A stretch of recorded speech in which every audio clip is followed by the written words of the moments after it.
नमस्कार. या ठिकाणी माझे गुरु समाधान महाराज शर्मा, त्यांचे मोठे बंधू संतोष भैया यांच्या जीवनावर, संतोष भैयाच्या जीवनावरती मला एक कविता सुचली. ती कविता लिहिण्याचा मी प्रयत्न केलेला आहे. तर ते पहा. संतोष भैया केजचा माझा आदर्श आहे, गायन वादनाचा राजा खेलरत्न आहे. संतोष भैया केजचा माझा आदर्श आहे, गायन वादनाचा राजा खेलरत्न आहे. शब्द पाठांतराचा तो मोठा चमत्कार आहे. शब्द पाठांतराचा तो मोठा चमत्कार आहे.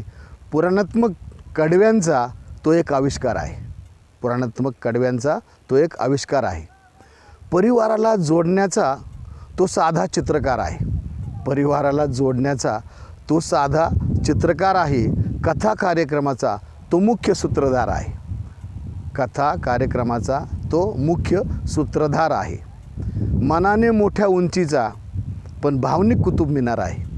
मनाने मोठ्या उंचीचा परंतु भावनिक कुतुब मिनार आहे. सेवक खंदारे गुरुजींचा खरा कर्तबगार आहे. सेवक खंदारे गुरुजींचा खरा कर्तबगार आहे. समाधान महाराजांचा तो मोठा भाऊ आहे. समाधान महाराजांचा तो मोठा भाऊ आहे. रामकृष्ण परिवाराचा तो विशाल कल्पतरू आहे. रामकृष्ण परिवाराचा तो विशाल कल्पतरू आहे. सद्गुरू सरकारचा तो पहिला पुजारी आहे. सद्गुरू सरकारचा तो पहिला पुजारी आहे. संतोष समाधानाचा एक शिंपल्यातील मोती आहे. संतोष समाधानाचा शिंपल्यातील एक मोती आहे. सूर्य पहावा केजचा प्रकाश संतोषात आहे. सूर्य पहावा केजचा प्रकाश संतोषात आहे. गर्व माझ्या गुरुचा तो रामकृष्णात आहे.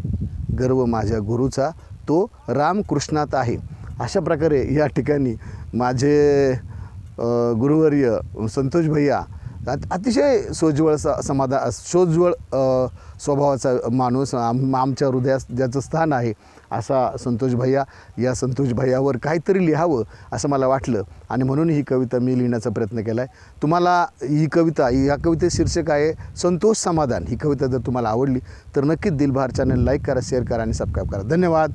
जय हिंद, जय महाराष्ट्र, जय संविधान, जय व ठाकूर की.